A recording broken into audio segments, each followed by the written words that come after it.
All right. So, normally I don't try to tie things this on the nose. However, because normally when I try to do these type of things, I do some research and I ask, Chat GPT and stuff like that. So I asked Chat GPT and Grok biblical implications of real ID, and both of them came back, and the first thing they talked about was the mark of the beast. So I don't feel like I'm too far off being like, this is obviously the mark of the beast.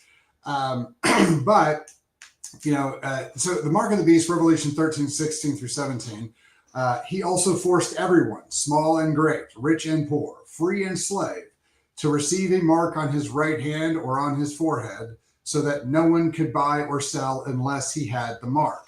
So the real ID, if and the stuff that's going on in Europe right now, if you don't have the little real ID, you don't have the stuff in your cards, you can't buy stuff, sell stuff, you can't do anything.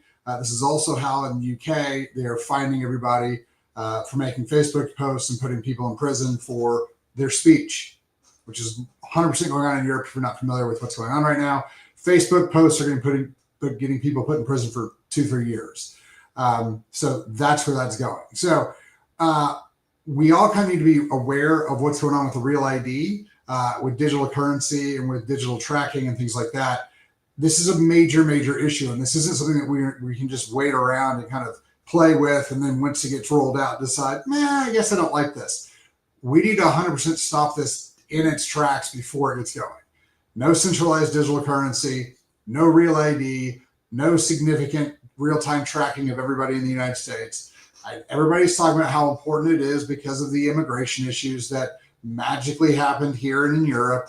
We don't know what happened, but all these, now we have to be able to track everyone digitally all the time through all this, cameras on ATM machines and cameras and, on the street corners and, 7-Elevens and in all the buildings. We have to track everybody everywhere because of the damages from immigration or terrorism or whatever else.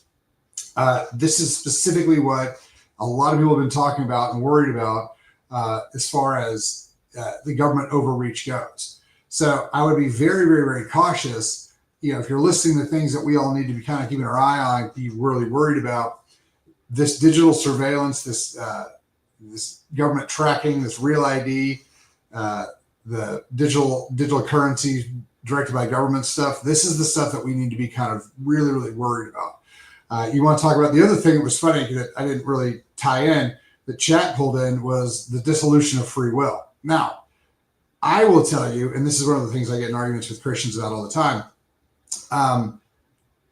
the basis of Christianity is actually not Christ. The basis of Christianity is the ability to choose Christ. It's your free will. That's the most important thing.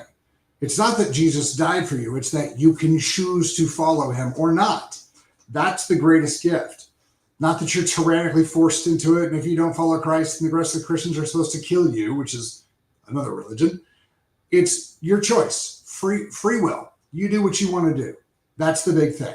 And so this also removes free will from all sorts of functions. So for instance, if you take the path of where everything is going, the digital currency and function, if the government decides that red meat's bad, which they have decided, then you only get so much a week. If they've decided that, raw milk is highly deadly, which they have decided, and you buy some, you're not allowed to buy it with any of your, with any digital currencies. You have to figure out a different form of currency.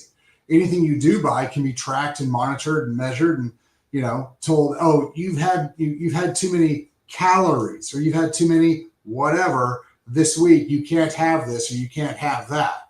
And again, you go back to, what is the country, look at what our government, the FDA, the CDC, the NIH have all decided. They've decided that meat is bad for you. Cholesterol is what causes heart attacks. Both of those are lies. They decided that highly processed foods like Lucky Charms is better for you than steak and eggs. They literally came out and said that in one of their nutritional functions, their new food pyramid. The food pyramid we've had for the past 30 years puts high glycemic grains at the bottom as the base is what everybody should be eating. So if you're not eating a lunch of highly processed, foods, you have to have X amount of processed foods this week. And you've had too much meat protein, you have to have bug protein now. Like this sounds absurd. And I realize how crazy this sounds, but this is legitimately where they're going with this. So this is one of those things that we need to be proactive on. Whether you're a Christian and you're like, look, I'm not down with enforcing the mark of the beast, you need to push back against this. If you're not a Christian and you're just like, hey, I kind of like the idea that I get to run my life and the government's not in charge of every aspect of my life, you need to be opposed to this. There's no one except for governmental elites who want the power to dictate everything that happens to you in your life and track you everywhere you go. No one else should be opposed to that. I mean, everyone else should be opposed to this. No one should like this unless you're at the very top of the very elite that's tracking everybody. So we all need to kind of wake up and be like, all right, of all the crazy things that are going on, of all the insanity that's going on, let's put all of that kind of to the side for a second, and let's all just come out and be like, real quick, we're going no with all digital tracking. We're going no with digital ID. We're going no with all these things that are going to end up, leading us to the point where the government tracks everything we eat and everything we watch on TV and everything we say on Facebook and social media, that they can then decide, oh, well, that's not something we accept, so we're putting you in prison. And these guys aren't inciting violence. Again, if you haven't been following this stuff in the UK, these guys aren't inciting violence. They're being like, hey, why are we paying such high taxes for all these immigrants to get all these free services when we're hungry and we're starving? That's getting people put in prison. Questioning immigration policies is getting people put in prison. Questioning governmental choices is getting people put in prison. That's what's going on. And that's what's coming here.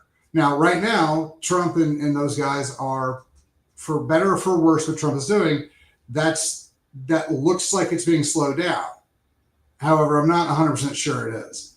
So we all need to kind of write our congressmen and email people. We need to start getting on social media and being like, no, we're all 100% against the government tracking everything we eat, say, and do. Like, I get it. It'd be great for the immigration, but you're not going to give it away. You guys are going to release all the control and all the digital IDs and everything once the immigration problem is solved. And didn't our government create, both here and in Europe, didn't they create the immigration issue?